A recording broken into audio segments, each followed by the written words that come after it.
اعوذ باللہ السمیع العلیم من الشیطان الرجیم من حمزہ ونفخہ ونفسہ بسم اللہ الرحمن الرحیم ربی یسر ولا تعسر وتمم بالخیر ربی زدنی علما قل ان تخفوا ما فی صدورکم او تبدوه یعلمہ اللہ ویعلم ما فی السماوات وما فی الارض واللہ علی کل شیء قدیر یوم تجد کل نفس ما عملت من خیر محضرا وما عملت من سوء تود لو ان بینها وبینه امدا بعیدا ویحذرکم اللہ نفسہ واللہ رؤوف بالعباد۔ دو آیتیں تلاوت کی ہیں، ترجمہ پڑھیں گے احمد رضا کا۔ یہ آپ دیکھیے گا، یہ 3 نقطے آپ کو یہاں نظر آ رہے ہیں، 3 نقطے یہاں۔ یہ اس بات کی علامت ہوتی ہے کہ ان 2 میں سے آپ ایک کو چوز کر لیں، ایک جگہ آپ کو ٹھہرنا ہے اور ایک جگہ نہیں ٹھہرنا ہے۔ یہاں آپ ٹھہر گئے تو یہاں مت ٹھہریے، اور یہاں اگر آپ نہیں ٹھہرے تو یہاں ٹھہر جائیے، ایک جگہ آپ ٹھہر جائیں۔ ترجمہ احمد رضا کا پڑھتے ہیں۔ آیت نمبر ہم نے پڑھی ہے 29 اور 30، سورہ آل عمران ہے۔ اور احمد رضا کا ترجمہ پڑھنے کی ایک وجہ ہے، اس لیے ہم پڑھتے ہیں۔ کوئی یہ نہ سمجھے کہ ہاں ہمیں بہت پسند ہے، بلکہ اس لیے ہم پڑھتے ہیں، دکھانا چاہتے ہیں کہ دیکھیں اپنے ترجمے میں بہت ساری چیزیں انہوں نے بھی مانا ہے، قبول کیا ہے،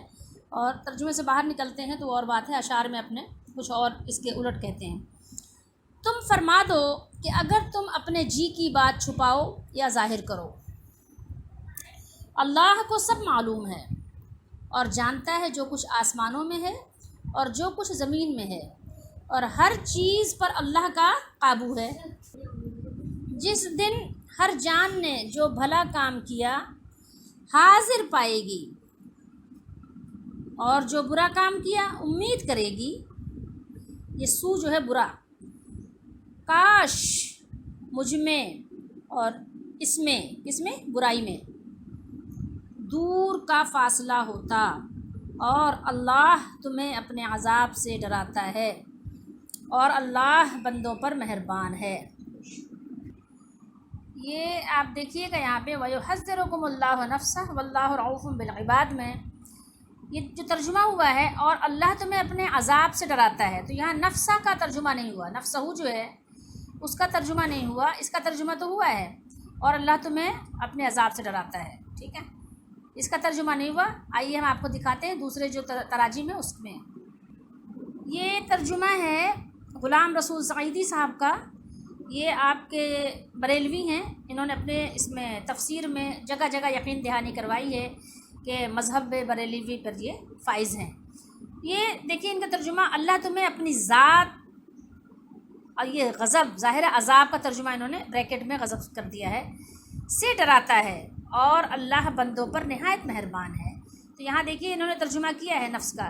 لیکن احمد رضا نے نہیں کیا، ٹھیک ہے۔ میں نے اس لیے ان کو دکھایا کہ آپ دیکھ لیجیے، یہ بھی بریلوی ہیں، ٹھیک ہے، احمد رضا کو فالو کرنے والے۔ یہ اور بات ہے کہ کچھ چیزوں میں انہوں نے اختلاف بھی کیا ہے، لیکن یہ انہوں نے اپنا مذہب، اپنا مسلک بریلوی بتایا ہے۔ قل ان تخفوا ما فی صدورکم، صدر کی جمع صدور ہے۔ اللہ تعالیٰ اپنے بندوں کو آگاہ فرما رہا ہے کہ وہ چھپی اور ظاہر باتوں کو جانتا ہے،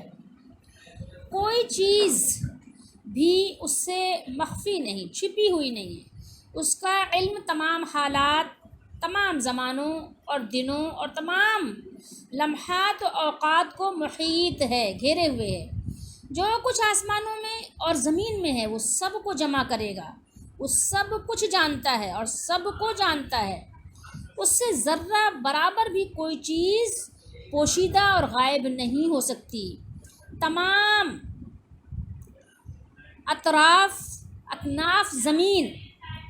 دریاؤں اور پہاڑوں کا کوئی ذرہ یا ذرے سے بھی کوئی چیز چھوٹی ہو جو نظر بھی نہ آئے، کوئی چیز، چھوٹی سے چھوٹی چیز اس سے چھپی ہوئی نہیں ہے، مخفی نہیں ہے، اور نہ ہی رہ سکتی ہے۔ واللہ علی کل شیء قدیر، یہ فرمایا اللہ تعالیٰ نے، اور اللہ تعالیٰ ہر شے پر قادر ہے، ہر چیز پر قادر ہے، اس کی قدرت ان سب چیزوں میں نافذ ہے، یعنی جو بیان ہوئی ہیں ہر چیز میں اللہ کی قدرت نافذ ہے۔ یہ اللہ تعالیٰ نے اپنے بندوں کو تنبیہ فرمائی ہے، آگاہ فرمایا ہے، تاکہ اس کے خوف و خشیت کو اپنے دلوں میں پیدا کریں، اس سے کوئی چیز چھپی ہوئی نہیں ہے، اور ان امور کا ارتکاب نہ کریں جن سے اس نے منع فرمایا ہے، جس نے مالک نے منع فرمایا ہے، ٹھیک ہے، جن چیزوں سے ہمارے مالک نے، ہمارے مولا نے، ہمارے خالق نے ہمیں منع کیا ہے، ہم وہ کام نہ کریں، اور جو چیز اس کی ناراضگی کا باعث ہو سکتی ہے یا ہے، وہ اپنے بندوں کے تمام امور کو جانتا ہے اور اس پر قادر ہے کہ اللہ تعالیٰ اپنے بندوں کو جلد سے جلد عذاب کی گرفت میں لے لے، وہ قادر ہے، اور اگر وہ مہلت دیتا ہے تو یہ اس کی طرف سے ایک ڈھیل ہے، ٹھیک ہے، اس سے فائدہ اٹھاؤ، توبہ اور استغفار کرو، رجوع اللہ ہو جاؤ، اور پھر وہ غالب اور قدرت والے کی طرح اپنی گرفت میں لے لے گا۔ اس سے پہلے توبہ کر لو اور اپنے اعمال کو سنوار لو، بہتر کر لو۔ اسی لیے اس کے بعد فرمایا، کیا فرمایا؟ یوم تجدو کل نفس ما عملت من خیر محضرا، جس دن ہر شخص اپنی کی ہوئی نیکی کے سامنے، اپنی کی ہوئی نیکی کیا کرے گا؟ اس کو اپنے سامنے پائے گا، جو اس نے نیکی کی تھی اس کو کیا اپنے سامنے موجود پائے گا، حاضر پائے گا۔ اللہ نے کیا فرمایا؟ حاضر ہوگی، محضرن، اس کو حاضر پائے گا اپنے سامنے، جو کچھ اس نے دنیا میں خیر کیا تھا وہ اس کے سامنے موجود ہوگی، حاضر ہوگی۔ قیامت کے دن بندے کے سامنے اس کے تمام اچھے اور برے اعمال پیش کیے جائیں گے، ٹھیک ہے، جیسا کہ اللہ تعالیٰ نے فرمایا یُنَبَّأُ الْإِنسَانُ يَوْمَئِذٍ بِمَا قَدَّمَ وَأَخَّرَ، یُنَبَّأُ الْإِنسَانُ يَوْمَئِذٍ بِمَا قَدَّمَ وَأَخَّرَ، سورہ قیامہ میں فرمایا اس دن انسان کو جو عمل اس نے آگے بھیجے اور جو پیچھے چھوڑے ہوں گے سب بتا دیے جائیں گے، سب کچھ اس کو بتا دیا جائے گا، آگاہ کر دیا جائے گا۔ اس وقت وہ اپنے اچھے اعمال کو دیکھ کر خوشی اور مسرت کا اظہار کرے گا، اور برے اعمال کو دیکھے گا تو وہ انہیں بہت برا محسوس ہوگا، بہت شرمندہ ہوگا، اور اسے بہت دکھ ہوگا، اور خواہش کرے گا کہ وہ ان سے بیزاری کا اظہار کر دے کہ نہیں میں نے نہیں کیا، لیکن کوئی چارہ کار نہیں ہوگا، اور اس کے برے اعمال کے درمیان بہت زیادہ فاصلہ ہو جائے، اس بات کی وہ خواہش کرے گا کہ کاش کہ میرے اعمال کون سے؟ برے اعمال، وما عملت من سوء، ٹھیک ہے، جو اس نے سو کیا تھا، یہ سو برے اعمال جو اس نے کیے تھے، تو کاش کہ بہت فاصلہ ہوتا، تود لو ان بینہا و بینہ امدا بعیدا، بعید تو آپ اردو میں بھی بولتے ہیں نا، بعید، بعد، دور کے لیے بولتے ہیں نا آپ اردو میں بھی، تو وہ اپنے برے اعمال کے متعلق خواہش کرے گا کاش کہ یہ مجھ میں اور اس میں بڑا دور کا فاصلہ ہو جائے، یہ میری نگاہوں سے دور ہو جائے، مجھے نظر بھی نہ آئے، ٹھیک ہے، جیسا کہ وہ اپنے اس شیطان سے بھی کہے گا جو دنیا میں اس کا ساتھی تھا اور جس نے اسے برے اعمال پر اکسایا تھا۔ تو اس شخص کے اظہار بیان کو، اظہار خیال کو قرآن مجید نے اس انداز میں سورہ زخرف میں بیان فرمایا ہے، یا لیتا بینی، یا لیتا ہوتا ہے ایسی کاش کے لیے کہ جو کبھی پوری نہ ہو، ٹھیک ہے، یا لیتا بینی و بینک بعد المشرقین فبئس القرین، کہے گا اے کاش مجھ میں اور تجھ میں مشرق و مغرب کا فاصلہ ہوتا، ٹھیک ہے، تو بڑا برا ساتھی ہے، فبئس القرین، یہ بیسا آتا ہے نا، یہ ایک ہے حبذا اور ایک ہے بیسا، بہرحال یہ چیزیں آتی ہیں برائی کے لیے، برائی کو بیان کرنے کے لیے، خیر، تو کہے گا فبئس القرین، کیا ہی برا تو جو ہے نا قرین ہے، ساتھی ہے، ٹھیک ہے، دنیا میں تیرا ساتھ جو ہے اس نے مجھے ڈبو دیا، برباد کر دیا، تیرے ساتھ نے، بڑا برا ساتھی ہے تو۔ پھر اللہ تعالیٰ نے اس بات کو مزید تاکید اور سرزنش کرتے ہوئے فرمایا وَيُحَذِّرُكُمُ اللَّهُ نَفْسَهُ وَيُحَذِّرُكُمُ اللَّهُ نَفْسَهُ، اور اللہ تم کو اپنی ذات سے ڈراتا ہے، اللہ اپنی ذات سے ڈراتا ہے، وَاللَّهُ رَءُوفٌ بِالْعِبَادِ، اور اللہ اپنے بندوں پر نہایت مہربان ہے، نہایت مہربان ہے، ایسا مہربان ہے اللہ کہ اگر انسان معافی مانگ لے تو پھر اللہ تعالیٰ آپ کے گناہوں کو کبھی بھی یاد نہیں دلاتا کہ اے بندہ تو پہلے بہت گناہ گار تھا. جسے انسان یاد دلاتا ہے نا، آپ کسی کے ساتھ کوئی معاملات میں خرابی پیدا کر لیں، ناراضگی ہو جائے، کوئی تعلقات میں بگاڑ پیدا ہو جائے، پھر جب آپ اپنا صلح کرنا چاہیں اور ایک دوسرے سے اپنی اصلاح کرنا چاہیں اور معافی تلافی کریں، تو کبھی نہ کبھی وہ بندہ یاد دلا دیتا ہے یار یہ بہت پارسا بن گیا ہے، پہلے اس نے ایسا کیا ہے میرے ساتھ. لیکن اللہ ایسا رؤوف ہے کہ ایسا پردہ ڈالتا ہے کہ پھر وہ کبھی یاد نہیں دلائے جاتے، بلکہ بسا اوقات تو ان گناہوں کو نیکیاں بنا دیتا ہے. خود قرآن نے ہی بیان کیا ہے اللہ تعالیٰ نے، ایسا وہ رؤوف ہے، بندوں پر بڑا رؤوف ہے. وہ بندہ آئے تو صحیح اس کی طرف. تو اللہ نے فرمایا کہ واللہ رؤوف بالعباد، اور اللہ اپنے بندوں پر نہایت مہربان ہے، اس سے بڑھ کر مہربانی کرنے والا کوئی پیدا ہو بھی نہیں سکتا. یہاں پر امام حسن بصری رحمہ اللہ کا ایک قول ہے، وہ فرماتے ہیں کہ یہ بھی ایک اللہ تعالیٰ کی بڑی رحمت ہے، بڑی شفقت ہے، بڑی مہربانی ہے کہ اس نے اپنے بندوں کو اپنی ذات سے ڈرایا ہے. یہ اللہ تعالیٰ کی ایک بہت مہربانی ہے. اس پر ہم بات کرتے ہیں کہ کس طرح سے یہ مہربانی ہے جو اللہ نے ڈرایا ہے. اس طرح سے مہربانی ہے اس کی کہ وہ اپنی مخلوق کے ساتھ نہایت رحم فرمانے والا ہے، ٹھیک ہے، اور وہ اس بات کو پسند فرماتا ہے کہ اس کے بندے صراط مستقیم پر چلیں، اس کے دین اسلام سے وابستہ رہیں اور اس کے رسول کریم صلی اللہ علیہ وسلم کی اتباع کریں. قرآن مجید میں اللہ تعالیٰ نے اپنے بندوں کو مختلف انداز سے ڈرایا ہے. کبھی فرمایا یا ایھا الناس اتقوا ربکم، اے لوگو اپنے رب سے ڈرو جس نے تم کو ایک جان سے پیدا کیا. کہیں اللہ نے فرمایا یا ایھا الذین آمنوا اتقوا اللہ، اے ایمان والو اللہ سے ڈرتے رہو. اور آگے فرمایا اور ہر شخص کو دیکھنا چاہیے کہ اس نے کل قیامت کے لیے کیا سامان بھیجا ہے. یا ایھا الذین آمنوا اتقوا اللہ ولتنظر نفس ما قدمت لغد واتقوا اللہ. اب یہ بات ذرا غور کیجئے کہ یہ اللہ تعالیٰ کی مہربانی اس طرح سے کہ ہمیں اس نے آگاہ کیا، اپنے عذاب سے ڈرایا. تو یہ عذاب سے اس نے جو ڈرایا تو یہ اس کی مہربانی، اس کی رحمت یا اس کی شفقت، اس کو ہم کس طور پر سمجھ سکتے ہیں؟ یہ اس طرح سے آپ سمجھ لیجئے کہ یہ اس کی مہربانی ہے. مہربانی ہی نہیں بلکہ آپ کہیں کہ انتہائی مہربانی ہے، انتہائی خیر خواہی ہے کہ وہ ہمیں قبل از وقت ایسے اعمال پر تنبیہ فرما رہا ہے جو ہمارے انجام کی خرابی کا باعث ہو سکتے ہیں، سبب ہو سکتے ہیں. تو اب دیکھیے مثال کے طور پہ سیلاب آنے والا ہو، آپ کو پہلے سے اگر وہ محکمہ موسمیات والے جو ہوتے ہیں وہ اگر آپ کو آگاہ کر دیں کہ بھائی سیلاب آنے والا ہے، جو ساحل کی پٹی پر جو لوگ اس بیلٹ پہ رہتے ہیں وہ وہاں سے نقل مکانی کر جائیں، وہاں سے وہ چلے جائیں، کہیں اور ہجرت کر لیں تھوڑے دنوں کے لیے. اسی طریقے سے زلزلہ آنے والا ہو تو اگر جو لوگ اس کے ماہر ہیں، اگر وہ اس بات کا اندازہ لگا سکتے ہیں کہ کوئی چیز ایسی زمین کے اندر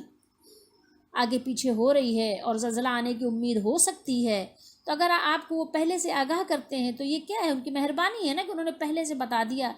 تاکہ آپ نے اپنی قیمتی چیزیں اور اپنی قیمتی جانوں کو محفوظ کر لیا. اسی طریقے سے اور بھی بہت ساری چیزیں ہیں، آپ اندازہ لگا سکتے ہیں کہ کیا کیا چیزیں ہیں. کہیں چور ڈاکو رہتے ہوں، آپ کو کوئی آگے آگاہ کر دے کہ دیکھیں فلاں راستے سے آپ مت جانا، ادھر آپ جائیں گے تو آگے ڈاکوؤں کا ڈیرا ہے. اسی طریقے سے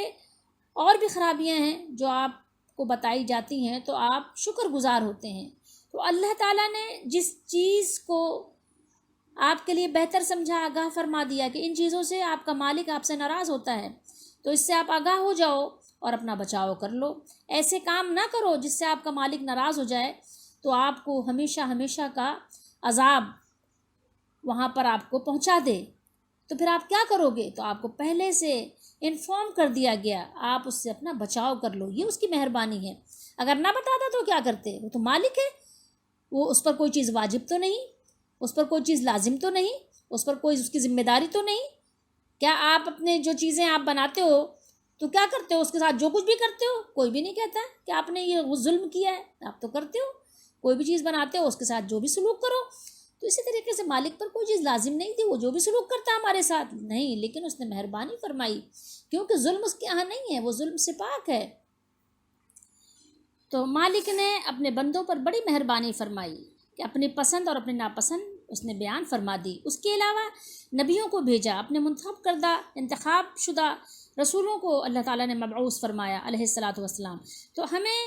اللہ تعالیٰ نے ہر چیز سے آگاہ فرما دیا، خیر و شر کی راہیں ہمیں بتا دی، تو یہ اس کی مہربانی نہیں بلکہ خاص الخاص مہربانی ہے، اس کا انعام ہے اپنے بندوں پر۔ تو ہمیں چاہیے کہ ہم اس سے ڈریں اور اس کی فرما برداری کریں، کیونکہ دنیا کا جو عذاب ہے یہ بہت مختصر ہے، یہ بہت تھوڑا ہے، یہ گزر جانے والا ہے۔ تو اس لیے ہمیں چاہیے کہ ہم دنیا کے معاملات میں اتنا زیادہ تفکر نہ کیا کریں، ٹھیک ہے۔ اب آپ دیکھیے کہ جب اللہ تعالیٰ نے موسیٰ علیہ الصلاۃ والسلام کی قوم نے جب آپ کو جادو پر مجبور کیا، مطلب آپ کو معجزے پر مجبور کیا، جادوگروں سے مقابلے پہ مجبور کیا، آپ حالانکہ ڈرا رہے تھے اللہ سے ان کو، لیکن جب انہوں نے مجبور کیا فرعون نے اور اس کی قوم نے، تو جب آپ آئے اور جب آپ نے اللہ تعالیٰ کی طرف سے عطا کردہ آپ نے معجزہ دکھایا ان کو، تو تمام جادوگر کیا تھے، وہ سجدے میں گر گئے اور وہ ایمان لے آئے۔ فَأُلْقِيَ السَّحَرَةُ سُجَّدًا قَالُوا آمَنَّا بِرَبِّ هَارُونَ وَمُوسَىٰ، انہوں نے فوراً کہا کہ ہم ایمان لے آئے موسیٰ علیہ السلام اور ہارون علیہ السلام کے رب پر۔ تو پھر کیا ہوا، فرعون نے ان کو کیسے ان کو چیلنج کیے۔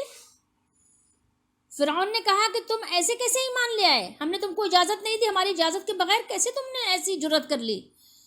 تو فرعون نے ان کو دھمکی دی کہ ہم ضرور کاٹیں گے، فَلَأُقَطِّعَنَّ أَيْدِيَكُمْ وَأَرْجُلَكُمْ مِنْ خِلَافٍ وَلَأُصَلِّبَنَّكُمْ فِي جُذُوعِ النَّخْلِ، اور پھر ہم تم کو ایک طرف کا ہاتھ اور دوسری طرف کا پاؤں، یعنی بالکل تمہیں مسلح کر دیں گے اور پھر تم کو سولی دے دیں گے، درختوں پر، کھجوروں کے جو درخت ہیں اس پہ لٹکا کے تم کو سولی دے دیں گے، ٹھیک ہے۔ تو تمہیں پھر پتہ چلے گا، وَلَا تَعْلَمُنَّ أَيُّنَا أَشَدُّ عَذَابًا وَأَبْقَىٰ، تم کو پتہ چلے گا شدید عذاب کس کا ہوتا ہے، تم کو پتہ چل جائے گا، معلوم ہو جائے گا۔ تو ان لوگوں نے کیا کہا، جو ایمان لائے تھے، حضرت عبداللہ بن عباس رضی اللہ تعالیٰ عنہما فرماتے ہیں کہ صبح کو کافر تھے، دوپہر میں مومن ہوئے اور شام میں شہید ہو گئے، کہ وہ انہوں نے کہا قالوا لن نؤثرک علی ما جاءنا من البینات والذی فطرنا فاقض ما انت قاض، ان لوگوں نے فوراً یہ بات کہی۔ پھر ان مومنوں نے جواب دیا کہ ناممکن ہے کہ ہم تجھ کو ترجیح دیں ان دلیلوں پر جو ہمارے سامنے آ چکی، ہم نے دیکھ لیا کہ یہ معجزہ ہے، اور اس پر یعنی اللہ پر جس نے ہمیں پیدا کیا ہے، ایسا نہیں ہو سکتا کہ ہم اس پر تمہیں ترجیح دے دیں۔ اب تو جو کچھ کرنے والا ہے کر گزر، ٹھیک ہے، تجھے جو کچھ کرنا ہے کر لے، تم جو کچھ بھی کرو گے، تم جو کچھ بھی کرنا چاہو گے، جو کچھ بھی حکم چلاؤ گے، چلا سکتے ہو، وہ اسی دنیاوی زندگی میں ہی کرو گے نا، ٹھیک ہے، اور تو اس سے زیادہ نہیں کر سکتے۔ ہمارے دل پر تو تمہارا کوئی قابو نہیں ہے، ہم تو اپنے رب پر ایمان لائے ہیں، وہ ہماری خطائیں بخش دے گا، ہم تو اس سے امید لگائے ہوئے ہیں۔ تو انہوں نے فوراً یہ کہا، انہوں نے کہا کہ فقد ما انت قاد انما تقضی هذه الحیات الدنیا، جو کچھ تم کرو گے اس دنیا کی زندگی میں کرو گے۔ انا آمنا بربنا لیغفر لنا خطایانا وما اکرہتنا علیہ من السحر واللہ خیر وابقی، اللہ کی حکمرانی دنیا میں بھی ہے اور آخرت میں بھی ہے، دونوں جہان میں بھی ہے، ٹھیک ہے۔ تو اللہ تعالیٰ کا جو اختیار ہے اس پر ہم کسی کو ترجیح نہیں دے سکتے۔ جب دل میں ایمان داخل ہوتا ہے تو انسان بہت بہادر ہو جاتا ہے، اور جب دل سے ایمان نکل جاتا ہے یا کمزور ہو جاتا ہے تو انسان اتنا ہی بزدل ہو جاتا ہے۔ ایمان والے پھر یہ چھوٹی چھوٹی چیزوں کی فکر اور پرواہ نہیں کرتے، وہ ہر چیز میں اپنے مالک کو اور مالک کے حکم کو ترجیح دیتے ہیں۔ ہم نے جو پچھلی آیات تلاوت کی تھیں، آپ غور کیجئے تو کیسا ایک خوبصورت سا ربط جو ہے قائم ہے، یعنی ایک آیت کا دوسری آیت سے بڑا خوبصورتی کے ساتھ ربط قائم ہوتا ہے، یہاں تک کہ ہم الحمد سے لے کے جب ہم والناس پر آتے ہیں تو ایسا لگتا ہے کہ الحمد کے بعد ہی والناس نازل ہوئی ہے، ایسی خوبصورتی کے ساتھ اللہ تعالیٰ نے ایک آیت سے دوسری آیت کا ربط قائم فرمایا ہے۔ دیکھیے ہم نے تھوڑے سے آگے جاتے ہیں آیت نمبر 25 پہ، ابھی ہم 29 اور 30 پڑھ رہے ہیں نا، لیکن ہم 25 پہ چلے جائیں، 26 پہ، تو آپ ذرا دیکھیے گا کہ وہاں اللہ تعالیٰ نے پہلے بیان کیا کہ جو کچھ انسان نے کمایا اللہ تعالیٰ کو وہ ظاہر ہے وہ حساب دے گا، ٹھیک ہے، اپنا کمایا ہوا وہاں پر اللہ تعالیٰ کے ہاں پائے گا اور اس پر ظلم نہیں کیا جائے گا، اور اللہ تعالیٰ ایک دن سب کو جمع کرنے والا ہے اور اس میں کوئی شک نہیں ہے۔ پھر آگے اللہ تعالیٰ نے اس کے بعد جو بیان کیا 26 میں وہ بیان کیا کہ اللہ تعالیٰ ہی قل اللہم مالک الملک تؤتی الملک من تشاء، ٹھیک ہے، بادشاہی کا مالک اللہ ہی ہے، یعنی ایسی زبردست بادشاہی کا مالک ہے کہ کوئی تصور میں بھی لانا چاہے تو نہیں لا سکتا، اللہ کی بادشاہی کا تصور کما حقہ ممکن نہیں ہے۔ انبیاء علیہ الصلوۃ والسلام سب سے زیادہ اللہ کو جاننے والے ہوتے ہیں اور سب سے زیادہ اللہ سے ڈرنے والے ہوتے ہیں، ادروائز کوئی اس کا تصور محال ہے کہ انسان کر سکے، کما حقہ، ویسے تھوڑا بہت جاننا تو ہر شخص ہی جان لیتا ہے۔ تو اللہ تعالیٰ یعنی اس کی ایسی بادشاہی ہے، اور جسے چاہتا ہے وہ عطا کرتا ہے اور جس سے چاہتا ہے وہ چھین لیتا ہے، ٹھیک ہے، وَتَنزِعُ الْمُلْكَ مِمَّن تَشَاءُ۔ بہرحال اس کے بعد فرمایا کہ ساری بھلائی اسی کے ہاتھ میں ہے، وہ ہر شے پر قادر ہے، اور ایسی زبردست بادشاہی ہے کہ اس کی اللہ تعالیٰ نے ایک کہنا چاہیے کہ مثال بھی پیش کی کہ دن کو رات بنا دیتا ہے، رات کو دن بنا دیتا ہے، دن بڑا کر دیتا ہے، رات چھوٹی کر دیتا ہے، رات بڑی کر دیتا ہے، دن چھوٹا کر دیتا ہے، کبھی برابر کر دیتا ہے، کس کی مجال ہے، کون ایسا کر سکتا ہے، کوئی بھی ایسا نہیں ہے۔ پھر وہ کیا کرتا ہے، زندہ چیزوں سے مردہ چیزیں نکال دیتا ہے، مردوں سے زندے کو نکال دیتا ہے، ہر شے پہ اس کی بادشاہی ہے، ٹھیک ہے، جس کو چاہتا ہے بے حساب رزق عطا کرتا ہے۔ تو یہ ساری چیزیں اللہ تعالیٰ نے یعنی ترتیب کے ساتھ آپ دیکھیں تو ہر آیت کے دوسرے سے آپ کو ربط نظر آئے گا، ٹھیک ہے۔ پھر اس کے بعد اللہ نے آگے اس کے بعد فرمایا، آیت نمبر 28 میں فرمایا اللہ نے کہ جو ہم اس سے پہلے یعنی پڑھ چکے ہیں، تلاوت کر چکے ہیں، کہ مومنوں کو چاہیے کہ وہ کافروں کو دوست نہ بنائیں تو کس کو؟ مومنوں کو بنائیں، ایسا نہ ہو کہ مومن کو چھوڑ کر کافروں کو دوست بنائیں، اور ایسا بھی نہ ہو کہ مومنوں کو بھی دوست بنائیں اور کافروں کو بھی دوست بنائیں، یہ اللہ تعالیٰ نے حکم دیا۔ ایسا نہ ہو کہ کافروں سے دوستی کر کے مسلمانوں کو کچھ نقصان پہنچائیں، یہ بھی نہ ہو، اور جس نے ایسا کام کیا اس نے کیا کیا، پھر اس کا اللہ تعالیٰ سے کوئی تعلق نہیں رہا۔ اور پھر ساتھ یہ بھی بیان کیا کہ ہاں انسان چونکہ کمزور ہے اور اپنی کمزوری کے باعث اپنے آپ کو تکلیف سے بچانے کی وجہ سے اگر کہیں ایسا کام کرنا پڑ جائے کہ ان سے اپنی یعنی دوستی کا اظہار کرنا پڑے اپنا بچاؤ کرنے کے لیے، تو اس میں کوئی حرج نہیں ہے، ٹھیک ہے۔ اور پھر اللہ نے فرمایا کہ اللہ تم کو اپنی ذات سے ڈراتا ہے، اپنے عذاب سے اللہ تعالیٰ تم کو ڈراتا ہے، اور اللہ کی طرف تم سب کو لوٹ کر جانا ہے، یعنی تم بچ کر کہیں نہیں جا سکتے اگر تم نے جو کچھ بھی کیا۔ اب دیکھیں یہاں پر آگے اللہ نے کیا فرمایا، آیت ہم آپ کو دکھاتے ہیں، یہ دیکھیے جو ابھی ہم نے تلاوت کی ہے، آیت نمبر 29، یہاں آپ ذرا غور کیجیے، قُلْ إِن تُخْفُوا مَا فِي صُدُورِكُمْ۔ اب دیکھیے کیسا ربط ہے پچھلے سے، فرمایا کہ تم یعنی تمہارے سینوں میں جو کچھ بھی ہے، صدور میں تمہارے جو کچھ، تم سب کے صدور میں جو کچھ بھی ہے سینوں میں، ٹھیک ہے، جو کچھ تمہارے سینوں میں ہے تم اس کو چھپا لو، خفیہ رکھو یا اس کو ظاہر کرو، یعلمہ اللہ، اللہ تو جانتا ہی ہے، کیا کرو گے، کیا کہاں لے کے جاؤ گے چھپا کے، کہاں دفن کرو گے، اللہ تعالیٰ سے کہاں چھپا کر جاؤ گے، کہاں چھپو گے، اللہ اس کو جانتا ہے، اس چیز کو یعلمہ، اللہ اس کو جانتا ہے جو کچھ تم نے چھپایا ہے، ٹھیک ہے، اللہ سے نہیں چھپا سکتے، اللہ جانتا ہے کہ تم نے خفیہ طور پر کافروں سے دوستی کی ہے کہ نہیں کی ہے، تم اللہ کی بادشاہی کا اقرار کرتے ہو، تمہارا دل اقرار کرتا ہے کہ نہیں کرتا ہے، ٹھیک ہے، سب اللہ جانتا ہے، تو اس لیے اسے چھپا کر تمہیں یقین ہے اس کے پاس لوٹ کر جانے کا نہیں ہے، جو کچھ بھی تمہارے پاس ہے یہو ضمیر جا رہی ادھر، ٹھیک ہے، اللہ کو سب معلوم ہے تمہارے سینوں میں کیا کیا چھپا ہوا ہے، اس سے چھپ کر کہیں تم نہیں جا سکتے، کہیں پناہ حاصل نہیں کر سکتے۔ وَيَعْلَمُ مَا فِي السَّمَاوَاتِ وَالْأَرْضِ وَمَا فِي الْأَرْضِ، ٹھیک ہے، اور فرمایا کہ جو کچھ آسمانوں میں، تمہارا سینہ کیا ہے، اتنا سا چننا سا سینہ، ٹھیک ہے، چننے سے تمہارے سینے کی کیا حیثیت ہے، وہ تو آسمانوں اور زمین کی چیزوں کو جانتا ہے۔ اب ذرا تصور کریں آپ، یہاں پر اللہ تعالیٰ نے یعنی زبردست طریقے سے الوہیت کی اپنی، اللہ تعالیٰ نے یہاں پر یہ مثال بیان کی ہے۔ تصور کیجئے آپ کا سینہ ہے کتنا سا، سارے سینے مل بھی جائیں تو کیا زمین و آسمان کو وہ اس کا احاطہ کر سکتے ہیں؟ کبھی بھی نہیں کر سکتے۔ تو آپ کے سینے کی کیا حیثیت ہے، اللہ تو آپ کے اور ہمارے اوپر جو آسمان اور زمین ہے، جہاں جس کے درمیان ہم رہتے ہیں، فضا، خلا، ہوا، ہر چیز اللہ جانتا ہے، پہاڑوں کے اندر کیا ہے، سمندروں میں کیا ہے، وہ تو سب کچھ جانتا ہے۔ زمین اور آسمان کی کوئی چیز اس کے سامنے پوشیدہ نہیں ہے، چھپی ہوئی نہیں ہے، ٹھیک ہے، تو تمہارے سینے کی کیا حیثیت ہے، ٹھیک ہے، تو وہ تو سب کچھ جانتا ہے۔ واللہ علی کل شیء قدیر، وہ تو ہر شے پہ قادر بھی ہے۔ اب بتاؤ، ٹھیک ہے، اب اس کی قدرت سے تم کہاں بچو گے، اپنی موت سے بچو گے، اپنی قبر سے بچو گے، کہاں بچو گے، کہاں بچ کر جاؤ گے؟ لا محالہ، تمہارا فائدہ اسی میں ہے کہ اس کو مان لو، تسلیم کر لو، اس کی فرما برداری کر لو، اس کی اطاعت کر لو، اس کے سامنے جھک جاؤ، تمہارا فائدہ اول بھی اور آخر بھی اسی میں ہے۔ آخر تم بوڑھے ہو جاؤ گے، آخر تم بیمار ہو جاؤ گے، آخر تم کمزور ہو جاؤ گے، لاچار ہو جاؤ گے، مجبور ہو جاؤ گے، محتاج ہو جاؤ گے، اس سے پہلے توبہ کر لو، مان لو۔ پھر آگے دیکھیں کتنے خوبصورتی کے ساتھ اللہ تعالیٰ نے آگے یہ کیا بیان کیا، یوم تجد کل نفس ما عملت من خیر محضرا، اللہ تعالیٰ نے فرمایا جس دن موجود پاؤ گے تم، ٹھیک ہے، یا موجود پائے گا ہر نفس جو کچھ اس نے کیا تھا، عملت جو کچھ اس نے عمل کیا تھا، نیکی والا عمل کیا تھا، خیر والا کیا تھا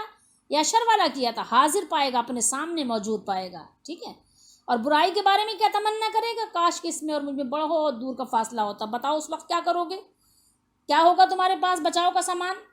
تو ذرا یہ ساری چیزیں جو ہیں ربط ہیں ایک دوسرے کے ساتھ، اور اللہ تعالیٰ تو بندوں پر مہربان ہے، اللہ تعالیٰ تو بندوں کے ساتھ کوئی ظلم و زیادتی نہیں نہ کرتا ہے نہ کرنا چاہتا ہے، اس نے تمہیں پہلے سے آگاہ کر دیا، پہلے سے تمہیں خبردار کر دیا۔ اب اگر تم اپنا بچاؤ نہیں کرتے، اب اگر تمہیں بتا دیا گیا کہ زلزلہ آنے والا ہے، اچانک آ گیا تو چلو اور بات ہے، اگر تمہیں بتا دیا گیا زلزلہ آنے والا ہے، تم انتظام نہیں کرتے، اپنا بچاؤ نہیں کرتے، تو پھر کسی اور کو کوسنا دینے کا کیا فائدہ ہے، کسی اور کو کوس رہے ہو، ٹھیک ہے۔ اسی طریقے سے سیلاب آنے والا ہے، اپنا بچاؤ نہیں کرتے، گھر میں بیٹھے بیٹھے ڈوب جاتے ہو، تو پھر کسی اور کو کیوں کوسو گے جب ڈوبنے لگو گے؟ تو یہ بات ہے کہ اللہ نے تو تمہیں پہلے سے آگاہ کر دیا۔ تو یہ ساری چیزیں اللہ تعالیٰ نے بیان فرما دی، آگاہ کر دیں، بتا دیا کہ دیکھو انسانوں کا خوف تم پر اتنا نہ چھا جائے، اتنا غالب نہ ہو جائے کہ اللہ کا خوف دل سے نکل جائے، آخرت کا خوف دل سے نکل جائے۔ انسان تمہارا کتنا نقصان کر سکتا ہے، انسان تمہارا کیا بگاڑ سکتا ہے، کتنا زیادہ سے زیادہ اس کی حد کتنی ہے، بس اتنی جو ابھی میں نے بتائی آپ کو، کہ جیسے کہ موسیٰ علیہ السلام کے سامنے جو جادوگر ایمان لائے تھے، سجدہ کیا تھا، انہوں نے کہا دنیا ہی کی زندگی ہے نا، اس سے زیادہ انسان کی حد ہے ہی نہیں، اس سے زیادہ اس کی کوئی حد نہیں ہے، زیادہ بگاڑے گا کتنا، دنیا کے بگاڑ کر سکتا ہے بھائی، کم تول کر، ملاوٹ کر کے، ٹھیک ہے، گن پوائنٹ پر لوٹ کر، چھین کر، اور حکمران بن کر جو ہے آپ کو نقصان پہنچا سکتا ہے، اس کے علاوہ آپ کو جو ہے اور چیزوں میں نقصان پہنچا سکتا ہے، اس کے علاوہ اور کیا کر سکتا ہے انسان، اس کی تو ایک لمٹ ہے، حد ہے، مگر اللہ تعالیٰ تو تمہیں ہمیشہ کا عذاب دے سکتا ہے۔ تو اس لیے اپنا بچاؤ کرو، اپنے بچاؤ کرنے کے لیے تمہیں جو ہے بدرجہ اولیٰ اللہ سے ڈرنا چاہیے، ٹھیک ہے۔ تو جب یہ بات ہے تو پھر آپ کے لیے یہ بات بھی جائز نہیں ہے کہ آپ پھر کوئی خفیہ طور پر، اندرونی طور پر، چپکے سے چھپ کر کوئی ایسا کام کرو جو اللہ تعالیٰ کو ناپسند ہو، کسی کافر سے وہاں لگاؤ اور دوستی پیدا کرو، ٹھیک ہے، جو اللہ تعالیٰ کو انتہائی ناپسند ہے۔ ہاں اس حد تک تو ٹھیک ہے، جبرن اور کرہن، ٹھیک ہے، کہ اپنا بچاؤ کرنے کے لیے یا کسی مصلحت کے تحت، یہاں تک تو ٹھیک ہے، یا دین کی دعوت دینے کے لیے، وہاں تک تو ٹھیک ہے، لیکن توأن نہیں ہونا چاہیے کہ دل کی خوشی کے ساتھ۔ یہ ساری باتیں بیان ہو گئیں کہ اللہ تعالیٰ کو سب معلوم ہے، تمہاری ہر عمل سے اللہ تعالیٰ واقف ہے، اور تمہیں وہ سارا کچھ جو تم کر رہے ہو تمہارے سامنے پیش کر دیا جائے گا قیامت کے دن، وہاں پہ بچ کے کہیں جا نہیں سکو گے۔ یہ ساری چیزیں جو بیان کی جا رہی ہیں اس کو سمجھو، اگر نہیں سمجھو گے تو پھر کل کو رو گے، پھر کہو گے اب پچھتائے کا ہوت جب چڑیا چگ گئی کھیت، پھر اس وقت یہ مقولہ کچھ کام نہیں آئے گا۔ تو لہٰذا اب آپ اس بات کو یاد رکھو کہ اپنے بچاؤ کے لیے اگر بدرجہ مجبوری کبھی کبھار کسی کافر کے ساتھ تقیہ کرنا پڑے تو وہ بس اس حد تک ہونا چاہیے کہ اسلام کے مشن اور اسلامی جماعت کے مفاد اور کسی مسلمان کی جان و مال کو نقصان پہنچائے بغیر تم اپنے جان و مال کا تحفظ کر لو، اس کی حفاظت کر لو، لیکن خبردار کفر اور کفار کی کوئی ایسی خدمت تمہارے ہاتھوں انجام نہ ہونے پائے جس سے اسلام کے مقابلے میں کفر کو فروغ حاصل ہو، ٹھیک ہے۔ ایسا نہیں ہونا چاہیے کہ کفر کو کیا ہو، پھلنے پھولنے کا موقع ملے اور مسلمانوں پر کفار کے غالب آ جانے کا امکان بھی ہو سکے، ایسا نہ کرنا۔ خوب سمجھ لو کہ اگر اپنے آپ کو بچانے کے لیے تم نے اللہ کے دین کو یا ایمان والوں کی جماعت کو یا کسی ایک فرد مومن کو بھی نقصان پہنچایا یا اللہ کے باغیوں کی کوئی حقیقی خدمت انجام دی تو اللہ کے محاسبے سے ہرگز نہیں بچ سکو گے، اور بہرحال تم کو ہر حال میں اللہ کے پاس ہی جانا ہے، لوٹ کر جانا کہاں ہے، اسی کے پاس، پھر سارے اپنے عمل اسی کے سامنے موجود پاؤ گے، پھر چھپتے پھرو گے، پھر تمنا کرو گے کاش مجھ میں اور میرے عمل میں دور کا فاصلہ ہوتا، پھر تمہاری تمنا سے کیا ہوتا ہے، ایسا ہونے کا نہیں ہے، پھر ہوگا نہیں ایسا، آگاہ کر دیا گیا ہے جو کچھ کرنا ہے آج کر لو، مہلت کا وقت ختم ہو رہا ہے، بہت جلدی جلدی تیز تیز ختم ہو رہا ہے، دن اور رات پر لگا کر اڑ رہے ہیں، اور مالک الملک نے، ہمارے مالک نے اپنی خیر خواہی کا، اپنی رحمت کا، اپنی محبت کا، شفقت کا، معدت کا حق ادا کر دیا۔ اس نے ہمیں قبل از وقت ایسے اعمال کی خبر دے دی کہ جو ہمارے لیے خرابی کا باعث ہو سکتے ہیں، نقصان کا باعث ہو سکتے ہیں۔ اپنا بچاؤ کر لو، ابھی موقع ہے، جلدی جلدی توبہ کرو اور جلدی جلدی رجوع اللہ ہو جاؤ۔ تو ہمیں اور آپ کو چاہیے کہ ہم بچائیں اپنے آپ کو بڑے بڑے گناہوں سے۔ اللہ تعالیٰ نے قرآن مجید میں ارشاد فرمایا، ان تجتنبوا کبائر ما تنہون عنہ نکفر عنکم سیئاتکم وندخلکم مدخلا کریما۔ اگر تم ان بڑے بڑے گناہوں سے جو تمہیں منع کیے گئے ہیں بچتے رہو تو ہم تم سے تمہاری چھوٹی چھوٹی برائیاں دور کر دیں گے اور تمہیں ایک عزت کی جگہ داخل کریں گے، عزت کے مکان میں داخل کریں گے۔ اللہ تعالیٰ نے ہمیں امید دلائی ہے کہ اس بات کا اللہ نے وعدہ فرمایا ہے کہ جو شخص بڑے بڑے گناہوں سے بچے گا، اجتناب کرے گا، تو اللہ تعالیٰ اس کو اپنی مرضی اور فضل و کرم سے جنت میں داخل کر دے گا، ٹھیک ہے۔ اور ہم یہ جو یعنی برائی کی جو برائی کو کہتے ہیں، اصل میں عربی میں شر کہتے ہیں، ٹھیک ہے۔ شر کا مطلب ہوتا ہے برائی، اسی سے ہے کہ کسی بچے کو شریر کہنا نا، شریر، یہ بہت شریر ہے، ٹھیک ہے، یعنی بہت شرارت کرتا ہے، یعنی یہ غلط کام کرتا ہے، یعنی ناپسندیدہ، ٹھیک، غلط سے وہ کام نہیں جو بڑے غلط کرتے ہیں۔ تو یہ ہے کہ ہمیں یعنی شر کو بھی سیکھنا چاہیے اور خیر کو بھی سیکھنا چاہیے، برائی کو بھی سیکھنا چاہیے اور اچھائی کو بھی سیکھنا چاہیے۔ کیوں؟ اس لیے کہ کسی شاعر کا شعر ہے، عرفت الشر لا للشر لیکن لتوقیہ ومن لم یعرف الخیر من الشر یقع فیہ۔ میں نے شر کی واقفیت یعنی شر کو پہچاننا برائے شر نہیں حاصل کیا کہ میں بھی شریر ہو جاؤں، میں بھی شر پھیلاؤں، نہیں، اس لیے نہیں کیا، بلکہ اس سے بچنے کے لیے کی ہے۔ شر کو اس لیے پہچانا ہے تاکہ میں شرری والا کام، شر والے کام، برائی والے کام نہ کروں، اس سے اپنا بچاؤ کرنے کے لیے میں نے شر کے کام سیکھے ہیں۔ کیونکہ جو شخص خیر و شر میں تمیز نہیں کرتا، فرق نہیں کرتا کہ خیر کیا ہے شر کیا ہے، تو پھر وہ کیا کرتا ہے، وہ شرری ہو جاتا ہے، وہ شر کا ارتکاب کر بیٹھتا ہے۔ اس لیے ہمیں خیر و شر دونوں سیکھنا ہے، خیر اختیار کرنا ہے، شر کو دور کرنا ہے، دور دور دور دور، جتنے دور ہو سکتے ہو دور ہو جاؤ، نظر بھی نہیں آنا کبھی۔ اور ہمیں بدعت بھی سیکھنی ہے اور ہمیں سنت بھی سیکھنی ہے۔ بدعت اس لیے سیکھنی ہے کہ اپنے آپ کو بدعت سے بچانا ہے اور سنت کو اختیار کرنا ہے۔ اللہ تعالیٰ ہم سب کو توفیق دے اور ہماری حفاظت فرمائے، ہمیں ایمان پر اللہ تعالیٰ ثابت قدمی عطا فرمائے، ایمان پر خاتمہ نصیب فرمائے اور ایمان والوں کے ساتھ قیامت کے دن اٹھنا نصیب فرمائے۔